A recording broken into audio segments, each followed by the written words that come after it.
Hello' everyone. এয়া দেখিছেনে, খুব ধুনীয়া এটা ৰেচিপি আপোনালোকৰ মাজলৈ লৈ আহিছোঁ।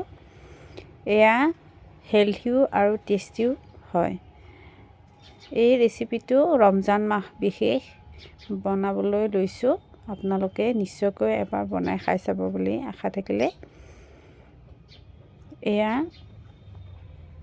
ৰমজান মাহত যিহেতু আমি প্ৰায়ে কাবাব বা চিকেন ফ্ৰাই বা এনেকুৱা ধৰণৰ কিবা কিবি বনোৱা যায়।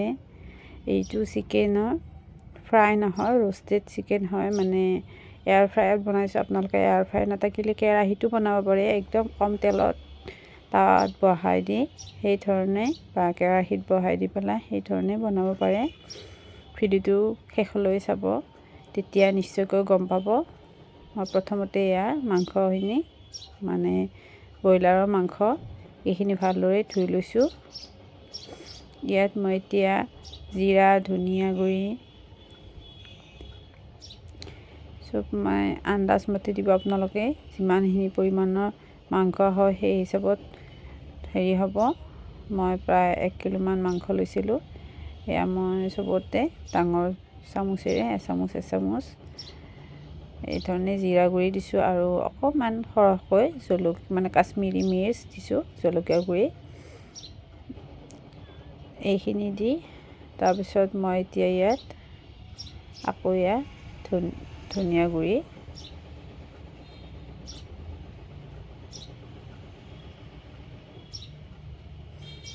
এয়া হালধি গুড়ি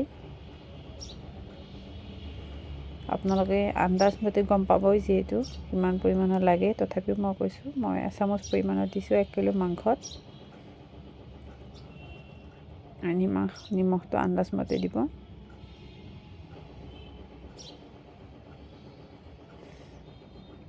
বহুতে হয়তো বা জানেই, কিন্তু মই এয়া কৈ দিছোঁ, যিবিলাকে নাজানে সেইবিলাকৰ সহায় হ'ব বুলি। এয়া 2 চামুচ দিলোঁ, এয়া 3 চামুচ দিলোঁ। এই ধৰণে মই দৈ ব্যৱহাৰ কৰিছোঁ। ইয়াত গোটা দৈটো ব্যৱহাৰ কৰিছোঁ, পানীটো দিয়া নাই। এইখিনি মই দি পেলাই এতিয়া মই মানে আদা নহৰু এইবিলাক দিয়া নাই যিহেতু, সেইকাৰণে মই আদা গুড়ি অকণমান দি দিছোঁ। আপোনালোকে নহৰু ব্যৱহাৰ কৰিব পাৰিব, কিন্তু মই নহৰু ইয়াত দিয়া নাই। আদা গুড়ি অকণমান দি এইখিনি মই এতিয়া ভালদৰে মিক্স কৰি ল'ম।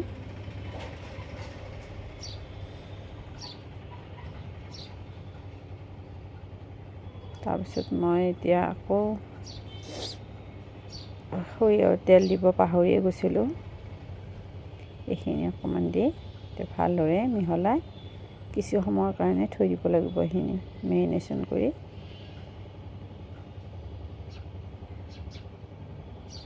এই ধৰণে প্ৰায়ে খোৱা হয় বাৰু আমাৰ, কিন্তু আপোনালোকক দেখালোঁ এবাৰ। এয়া কৰ্ণষ্টাৰ্চ হয়, মানে কৰ্ণফ্ল'ৰ হয়। এয়া মই প্ৰায় 2 চামুচ মানে হ'ব, অকণমান পৰিছে যিহেতু চামুচৰ পৰা, সেই হিচাপত 2 চামুচ দি পেলাই এইখিনি মই এতিয়া ভালদৰে হাতেৰে মাছাজ কৰিব লাগিব মাংসখিনি, যাতে চাৰিওফালে সমান পৰিমাণৰ লাগি যায়, কোনোফালে নলগাকৈ নাথাকে।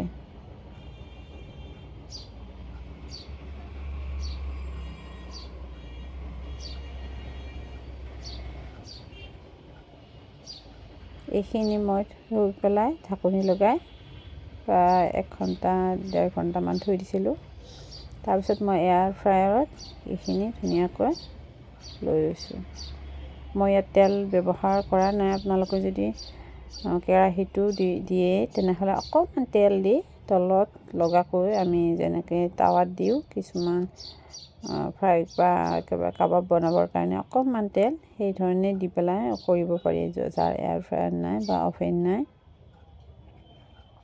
এই ধৰণে মই বহাই দিলোঁ। দেখিছেনে, মই ইয়াত মুডবিলাক আছে, কোনটো বস্তু বনালে কি ধৰণে দিব লাগে সেই ধৰণে মই এইটো 100 ডিগ্ৰী চেলচিয়াছত 10 মিনিটৰ কাৰণে দিলোঁ। এয়া আকৌ মই ওলটাই লৈছোঁ এইবাৰ। এয়াৰ ফ্ৰায়াৰত অকণমান হেৰি হয়, কিন্তু মাইক্ৰ'ৱেভত এবাৰতে হৈ যায় বাৰু। এয়াৰ ফ্ৰায়াৰত এটা ছাইডত হ'লে এটা ছাইডত আকৌ ওলটাই দিব লাগে। তলৰ ছাইডটোত অকণমান হেৰি হয়, সোনকালে নিসিজে মানে, সেইকাৰণে মই ওলটাই দি আকৌ এবাৰ বহাই দিম 10 মিনিটৰ কাৰণে।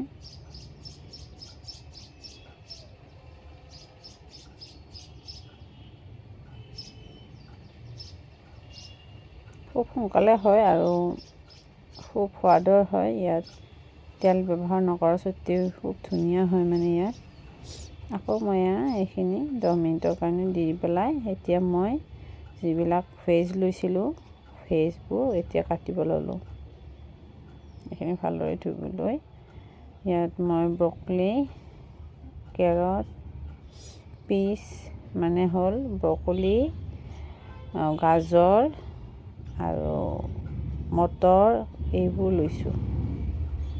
আৰু আলু দিম, আলুটো মই দেখুওৱা নাই। এইখিনি মই এতিয়া দেখিছেনে কেৰাহী এখন পাতি তাত মোৰ বাটাৰ লাগিছিল, বাটাৰ নহ'লেও হয়, ঘি দি পেলাই মই অকণমান ময়দা দি পেলাই এইখিনি মই ভালদৰে লৰাই লৈছোঁ। গোট খাব দিব নালাগে, কিন্তু মই অকণমান গোট খাইছিলোঁ প্ৰথমতে, পিছত বাৰু এইখিনি মই ভাঙি দিছিলোঁ, পিছত নাইকিয়া হৈ গৈছে বাৰু।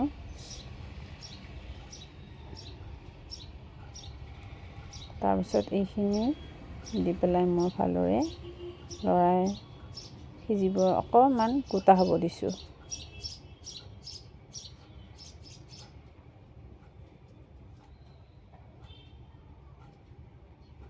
গাখীৰ অকণমান দি পেলাই আন্দাজমতে দিব আপোনালোকে যি পৰিমাণৰ। আৰু মই যিহেতু বাটাৰ নাই, চীজ কিউব আছিলে মোৰ ঘৰত, চীজ কিউব দিছোঁ, অকণমান নিমখ দিলোঁ।